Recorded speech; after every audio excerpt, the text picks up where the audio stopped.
Hi, it's Mitch from HARDINTENTIONS.com. Just thought I'd check in. I was listening to some music the other day and excuse me. I was actually listening to Johnny Cash. Oh, by the way, see my eye? I got stung by a bee going 50 miles an hour down the road. Actually, a wasp. This video will probably get demonetized because I'm using Johnny. But he said San Quentin, I hate every inch of you. Scarred me through and through. And I walk out a wiser, weaker man. Mr. Congressman, why can't you understand? Mr. Congressman, why can't you understand? Listen to that, man. Now you think about that. Mr. Congressman, why can't you understand? I went to prison. There was 27,000 people in California State Prison when I was in the county jail. I read an article in the San Diego newspaper, San Diego Tribune or Union, whatever. And they were complaining about how the prison population was overcrowded. They had too many inmates in prison. There was 27,000 inmates. Just imagine that. At one point in my incarceration, there was almost 177,000 plus, almost 180,000 inmates. The federal courts had to order them to release us, right? Mr. Congressman, why don't you understand? You listen to Johnny Cash. Johnny Cash went into San Quentin prison. He did it. And if you listen to the albums, at Folsom Prison, Johnny Cash at Folsom Prison, Johnny Cash in San Quentin, right? He says like it's his third time there. This is not a guy who just fucked around and said, hey, I'm going to go in prison, make an album, man, make a lot of money, right? This was a guy, he gave the money to the prison system to provide the cable to all, dude, there's like 4 or 5,000 prisoners in San Quentin prison at the time. I don't know exactly how many cells they have. They had 840 cells in North Block. They have about 1,000 cells in South Block. I don't know about West Block or East Block. So you're looking at about 4,000 cells, approximately. He provided the money to provide cable to all the cells in the prison. Of course, it went to an antenna on the roof because that was in the 60s, 70s. If you watch a movie about Johnny Cash where Joaquin Phoenix plays Johnny Cash, they say, your Christian constituents are worried about you going to prison, doing these albums in prison. He said, basically they didn't like it. And he says, if they're worried about me, if they don't like me going into prison, doing, then they're not very good Christians, basically. Because Jesus did say, when I was in prison, you didn't visit me, right? Johnny Cash was a good dude, man. But listen to that lyrics, Mr. Congressman, why don't you understand? And that's in the song about San Quentin. He says, San Quentin, I hate every inch of you. I hated San Quentin. I hated the prison system, but I actually loved San Quentin. When I was there as a level 2, when there wasn't a lot of killing and mayhem, I actually liked it. It was a different place. It was a place built in the 1800s and the early 1900s. North Block was completed in 1934. And if you look at North Block as opposed to South Block, it's totally different construction. They're 5 tiers high. There's a cell block, and there's a shell built around the cell block. It's a trip. And at one time, South Block was the biggest cell block in the world. Then they split it in half. They made a rotunda in the middle, and they made A section, B section, C section, D section. So they made 4 sections out of one cell block. But at one time, it was the biggest cell block in the world. Just imagine that. The biggest cell block in the world. I mean, that's crazy.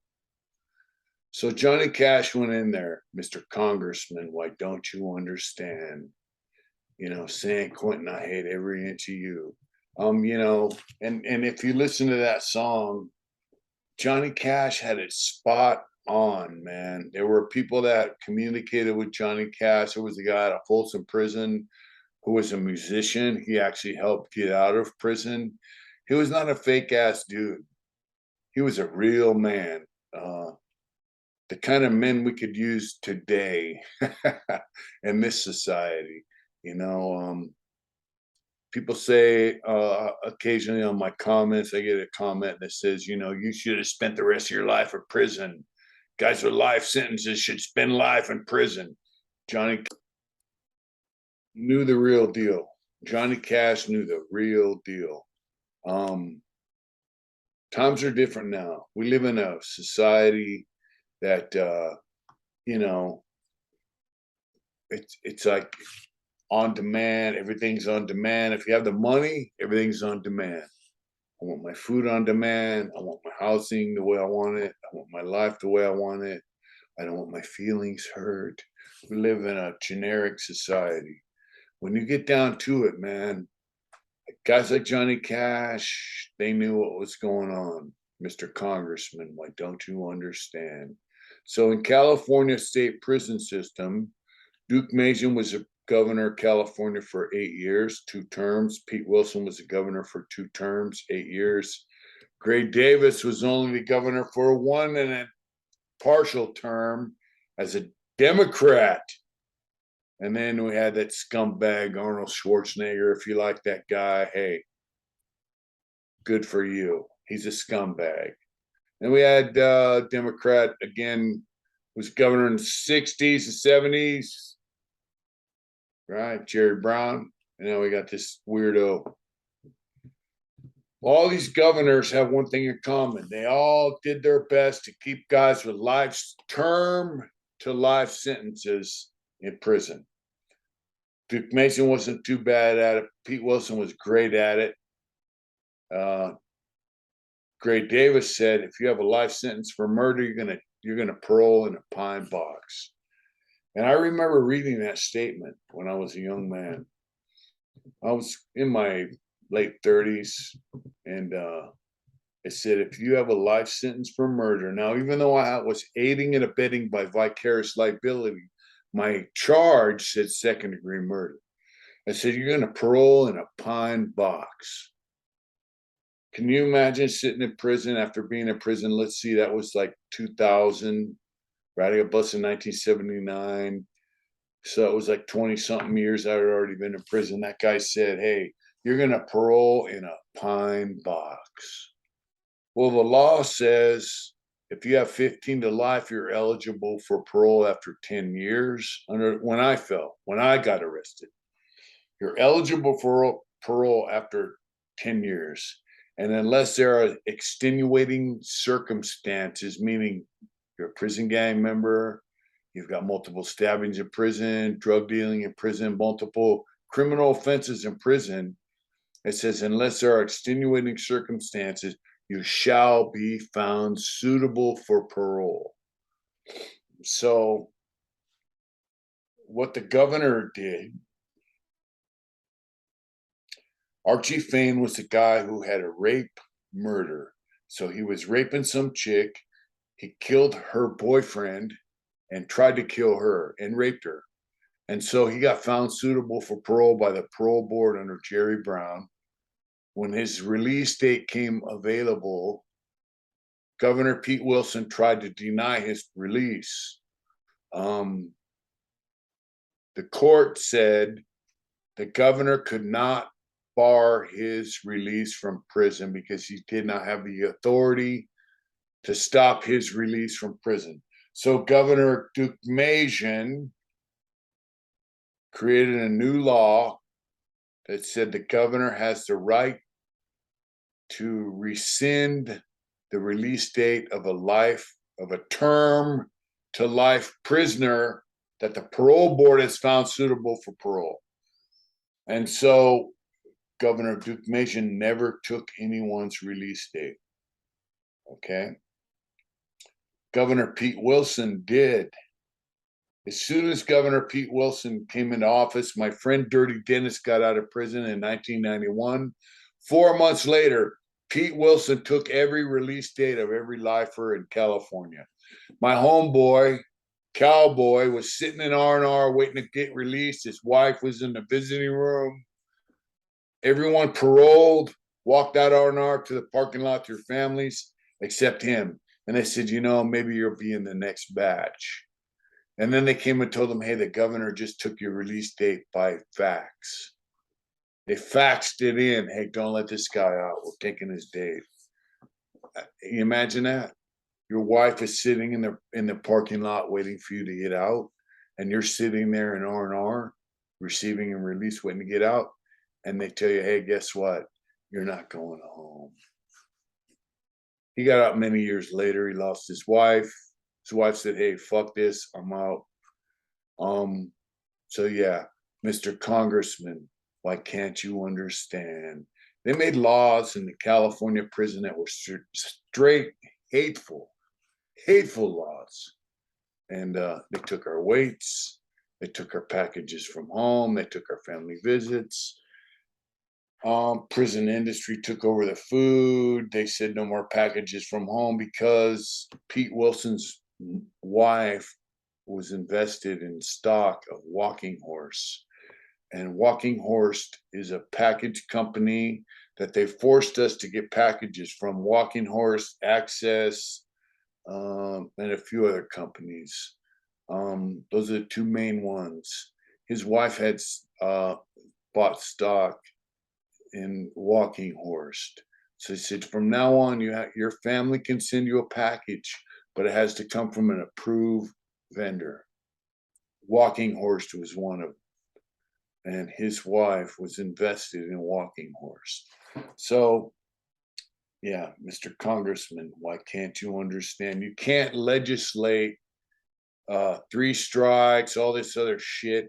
You cannot legislate people into complying with the laws of society. You can't do it, man. The only way you can do it is through education. You can't do it through punishment. I mean, I reached a point in prison where I thought I was never going to get out of prison. And I said, you know what? As long as I have music, artwork, decent meal once in a while, I'm cool. I'm ready to die in prison. That's the point in life I got. Other guys are saying, hey, I'm going to die in prison, so fuck it. I'm going to kill a few guys while I'm in here. Right? Mr. Congressman, why can't you understand? When you send somebody to prison for life or 20, 30, 40 years, guess what? You removed hope from their life. And they made their life, and you made the prison they live in a hellhole. You cannot take hope away from somebody and expect them to program and toe the line. So back to what I was talking about, Johnny Cash, if you listen to the lyrics, if you listen to Johnny Cash at Folsom Prison, Johnny Cash at San Quentin Prison, at one point he goes, "Suey!" Suey was a term for a pig. And back in the day, they called officers of the law pigs. And he's on stage singing to a bunch of convicts. This guy's pronounced himself as a Christian. And he says, "Suey!" He's calling the cops on film and on recording on his album. He's referring to cops as pigs. I mean, this guy was just an amazing man. And, later on in his later life, he did some albums with Trent Reznor. He was quite a man. And, he had us in his heart, right? So we just hope that, when Johnny Cash passed away, he got to go to the God of his understanding and the God that he chose to worship. Because in his real life, before he passed away, they say when you die on this earth, they say life is but a dream upon which death is the awakening. So when he woke up from this life through death, hopefully he was with the God of his of his choosing, because in this life, he brought a lot of hope and joy and happiness to guys that had none of that. Prison in the 60s, when he made those albums at Folsom Prison and San Quentin Prison, it was a hopeless place. It really was. And I like to believe that Johnny Cash brought light to the fact that prison was a hopeless place, and lawmakers and people in society needed to treat their prisoners with a little bit more respect, and have a little bit more concern for their lives. Later on, the governor of California, Ronald Reagan, and his wife Nancy, they gave us family visits, 48 hours with your family in their apartment or a trailer. He gave us the inmate Bill of Rights. People think Ronald Reagan was a monster, Republican, conservative. He gave us the inmate Bill of Rights. Came about while Ronald Reagan was the governor of California, and he approved it. And he also gave us our family visits. Pete Wilson took them away.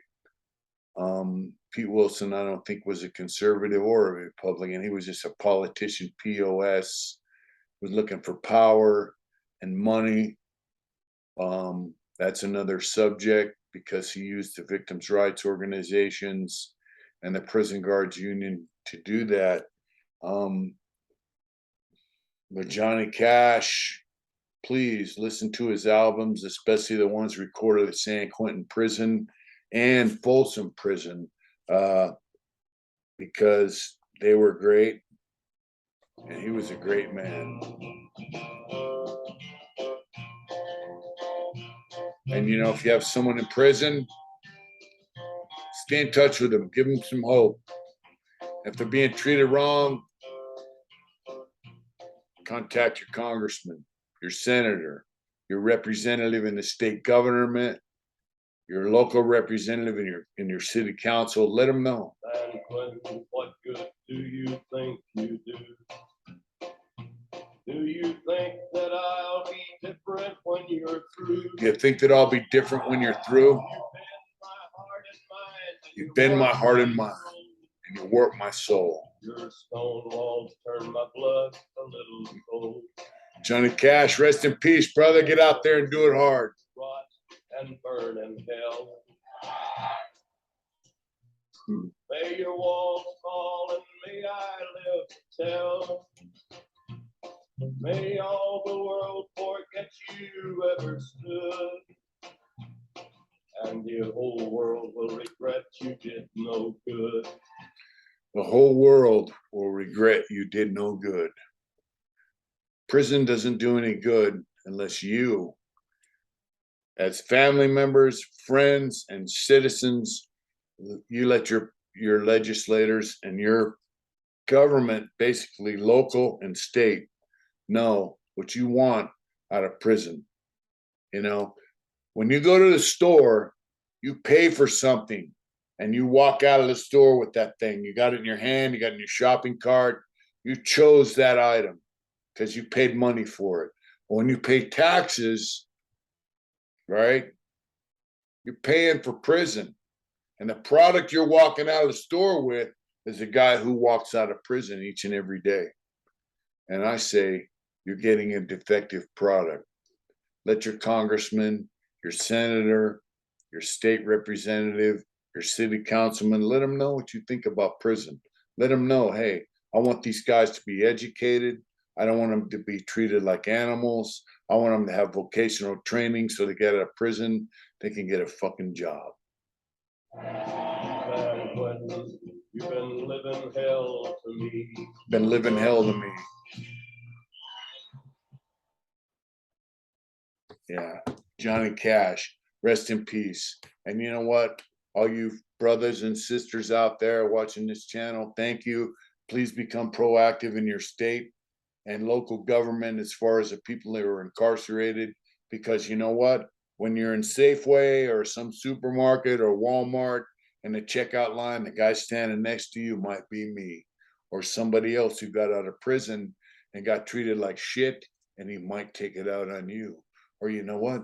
He might have been treated with respect and dignity. He might have learned a trade, got an education, and he might smile and say, "Hi, how you doing? Have a great day." He might treat you with the same respect he got treated with.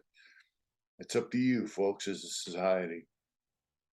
San Quentin, I hate every fucking inch of you. Get out there and do it hard, folks. I love you. Thank you for supporting our channel. By the way, I got stung on the eyelid by a wasp going 50 miles an hour through town on my motorcycle. I need a decent helmet with a face shield. No bullshit. But get out there and do it hard, folks. Thank you. Take care.